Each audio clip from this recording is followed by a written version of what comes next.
Assalamualaikum. Bertemu lagi kita di YouTube channel Masak Apa Bosku. Rasanya dah lama saya tak berkongsikan resepi masakan Cina kan? Apa kata kalau untuk video resepi pada kali ni saya berkongsikan dengan anda resepi masakan Cina Cantonese, iaitu resepi udang kam hiong. Buat yang tertanya-tanya apa itu kam hiong, maksud kam hiong adalah harum keemasan yang merujuk kepada tampilan dan aroma masakan kam hiong itu sendiri. Dengar je pun dah kecoh alio kan? Baiklah, tanpa berlengah lagi, jom kita start memasak.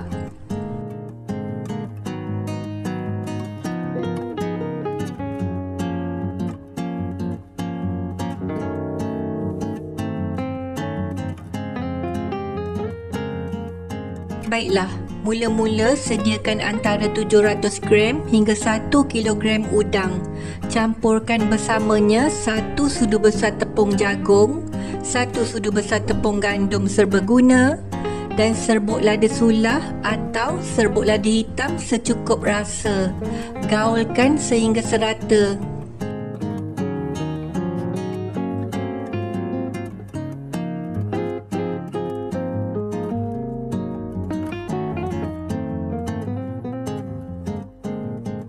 Seterusnya, panaskan sedikit minyak untuk menggoreng. Bila minyak dah panas, masukkan udang kita yang telah kita gaul dengan tepung tadi. Masakkan udang sehingga udang masak dan bertukar warna merah keemasan.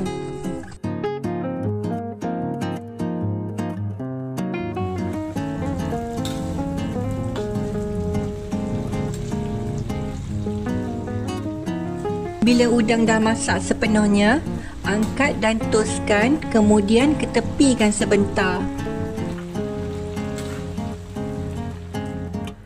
Seterusnya, kurangkan minyak gorengan udang kita tadi sehingga sekadar cukup untuk menumis. Kemudian panaskan minyak tersebut.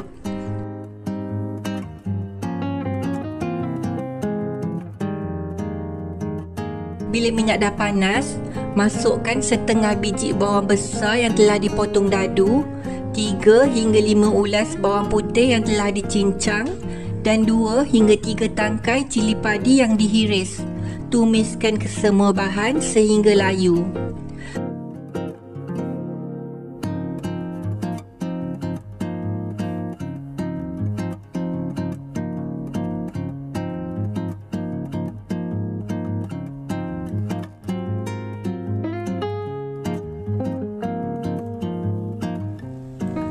Kemudian, letakkan 1,5 sudu besar serbuk kari, 2 sudu besar udang kering yang telah dicincang dan 1 atau 2 pelepah daun kari.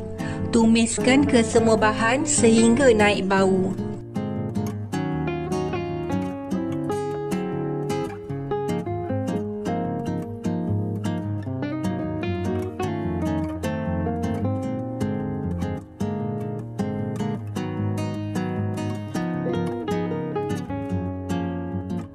Bila dah naik bau, masukkan 2 sudu besar kicap masin, 1 sudu besar sos tiram, 1 sudu besar kicap pekat, 1 sudu kecil minyak bijan dan 1/3 cawan air.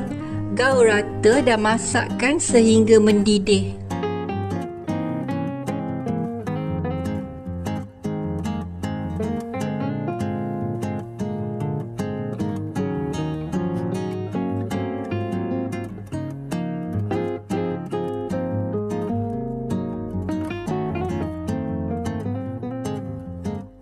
Bila dah mendidih, masukkan udang goreng kita tadi. Gaulkan sehingga serata, kemudian boleh matikan api sebelum kita hidangkan. Udang masak kam hiong sedia untuk dihidangkan. Resepi yang mudah, tak renyah dan yang penting sangat menyelerakan. Mudah je bukan? Semoga perkongsian video resepi pada kali ini dapat memberikan manfaat kepada semua. Untuk sebarang pertanyaan atau cadangan, boleh tinggalkan di ruangan komen di bawah. Jangan lupa juga untuk tekan butang like, subscribe dan share agar lebih ramai lagi yang mendapat manfaat daripada video yang telah dikongsikan. Ampun maaf jika tersalah kata atau terkasar bahasa. Jumpa lagi di video akan datang. Don't forget to subscribe.